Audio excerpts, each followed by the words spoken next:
November 22nd, 1963, Dallas, Texas. A day that became permanently etched in the pages of history. John F. Kennedy, the 35th President of the United States, one of the most famous personalities in the world, was assassinated in broad daylight.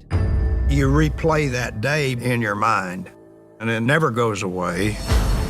Something has happened. Something, I repeat, has happened in the motorcade. There has been an attempt on the life of President Kennedy. We heard Kennedy had been shot and was being brought to the emergency room at Parkland Hospital. You think, my goodness, I'm about to take care of the president. What happened in Trauma Room 1 never came out, never became public. I was there, I remember it in detail. It's etched in my memory forever. But despite the presence of police and a large security detail, how was it possible for someone to kill the president? We got the EKG machine in, there was just a straight line. Straight line. Straight line. As soon as Kennedy was shot, the entire security staff became alert. After thorough investigations, a man named Lee Harvey Oswald was arrested at the scene and accused of shooting the president. Police apprehended him and initiated court proceedings. However, eyewitnesses present at the scene claimed that the real culprit was being shielded by the authorities. Some sources even suggested that the assassination was orchestrated by the CIA in collaboration with the American government. But this raises the question, why would a government want to eliminate its own president? And that too in such a public setting where all eyes were on him. The incident occurred nearly 60 years ago.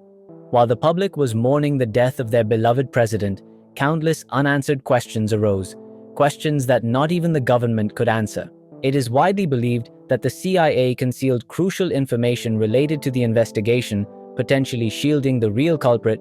Several reasons support these claims. President Kennedy was scheduled to attend a political event and deliver a speech.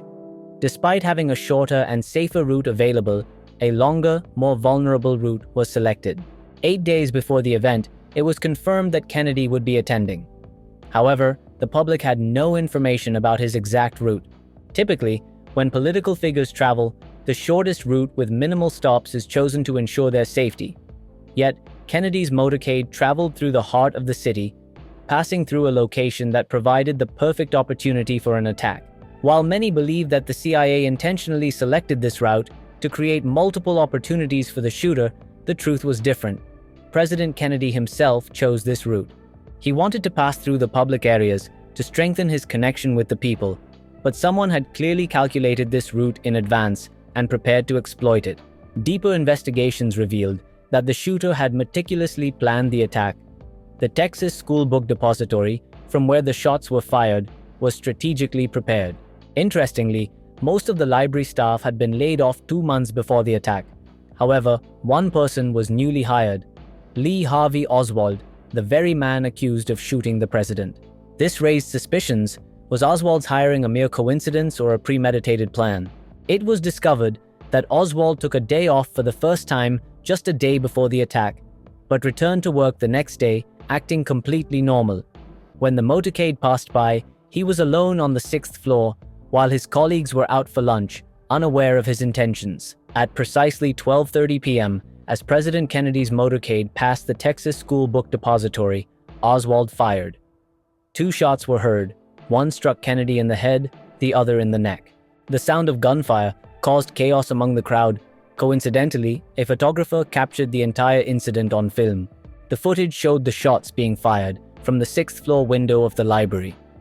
As soon as Kennedy was hit, the motorcade sped to the hospital, but the president was declared dead before arrival. Eyewitness accounts varied. Some described the shooter as black, while others claimed he was white. A police officer present at the scene claimed to have seen the shooter, but was unable to apprehend him before he fled.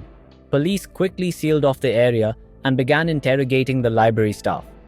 It was soon discovered that Oswald was missing. After the attack, Oswald returned to his rented room, changed clothes, grabbed his pistol, and fled. Police sealed the city, and every officer was on high alert to capture him. Soon, a police officer spotted Oswald, but before the officer could act, Oswald shot him 4 times, killing him instantly. Oswald then hid in a nearby movie theater, where police eventually apprehended him. For 2 days, Oswald was interrogated by the police and CIA. Strangely, no recordings of the interrogation were made, which was highly unusual for such a high-profile case. 2 days later, as Oswald was being transferred to jail, a man shot him dead in front of the media.